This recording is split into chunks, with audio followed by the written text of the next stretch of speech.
শ্রমিকের অধিকার আমাদের অঙ্গীকার ঠাকুরগাঁয়ের হরিপুরে মে দিবসের র্যালি ও আলোচনা সভা, সেখান থেকে বিস্তারিত জানাচ্ছি আমি মোহাম্মদ সাগর ইসলাম, ঠাকুরগাঁও। আজ ১লা মে আন্তর্জাতিক শ্রমিক দিবস। দিবসটি উপলক্ষে ঠাকুরগাঁয়ের হরিপুরে শ্রমিকদের উদ্যোগে অনুষ্ঠিত হয়েছে একটি বর্ণাঢ্য র্যালি ও আলোচনা সভা। সকালে বিভিন্ন এলাকা থেকে শত শত শ্রমিক ব্যানার ফেস্টুন নিয়ে র্যালিতে অংশ নেন। র্যালিটি হরিপুর উপজেলার প্রধান সড়ক প্রদক্ষিণ করে। এতে শ্রমিকদের ন্যায্য অধিকার, নিরাপদ কর্মপরিবেশ ও ন্যায্য মজুরির দাবিতে নানা স্লোগান দেওয়া হয়। র্যালিটি শেষে অনুষ্ঠিত হয় এক আলোচনা সভা। এতে বক্তব্য রাখেন স্থানীয় শ্রমিক নেতৃবৃন্দ। বক্তারা বলেন, শ্রমিকরাই দেশের অর্থনীতির মূল চালিকা শক্তি।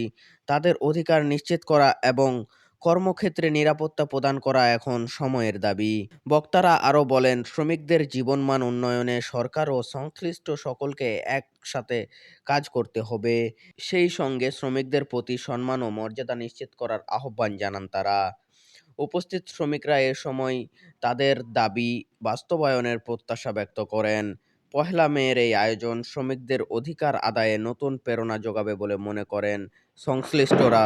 1886 সালে শিকাগো শহরে শ্রমিকদের ন্যায্য কর্মঘণ্টা নিয়ে যে আন্দোলন শুরু হয়েছিল, রাজপথে যে রক্তের বন্যার বিনিময়ে আমরা যে নির্দিষ্ট কর্মঘণ্টা পেয়েছি, বঞ্চিত নিপীড়িত শ্রমিকরা যেদিন মাথাচাড়া দিয়ে দাঁড়িয়ে তাদের রক্ত বীজ ঢালা রক্ত ঢেলে দিয়ে তাদের ন্যায্য অধিকার আদায় করেছিল, আজকে আমাদের জাতির কাছে প্রশ্ন, আজকে আমাদের শ্রমিকরা ন্যায্য অধিকার পাচ্ছে?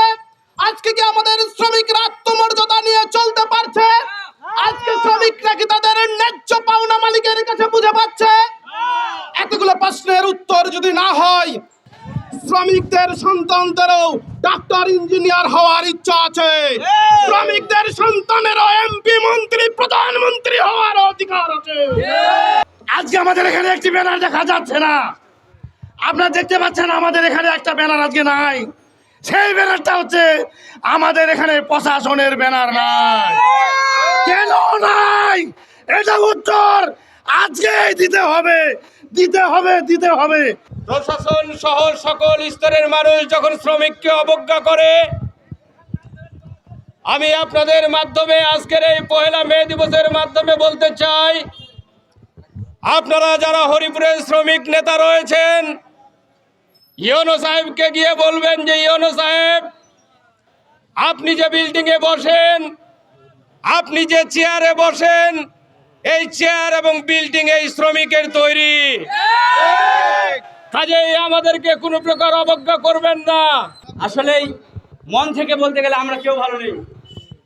তার কারণ আজকে যে প্রশাসন আজকে আমাদের সঙ্গে থাকার কথা ছিল, তারা আজ আমাদের সঙ্গে নেই। যেই প্রশাসন আমাদেরকে সহযোগিতা করার কথা ছিল, তারা আজকে আমাদেরকে তুচ্ছ-তাচ্ছিল্য করছে। এটার জবাব আমাদেরকেই দিতে হবে। পৃথিবীতে সবসময় দুটি সংগঠন বা দুটি পক্ষ সক্রিয় থাকে, একটি হচ্ছে মালিক পক্ষ, একটি হচ্ছে শ্রমিক পক্ষ। শ্রমিক পক্ষ সবসময় নির্যাতিত, মালিক পক্ষ সবসময় শোষণের ধান্দায় থাকে।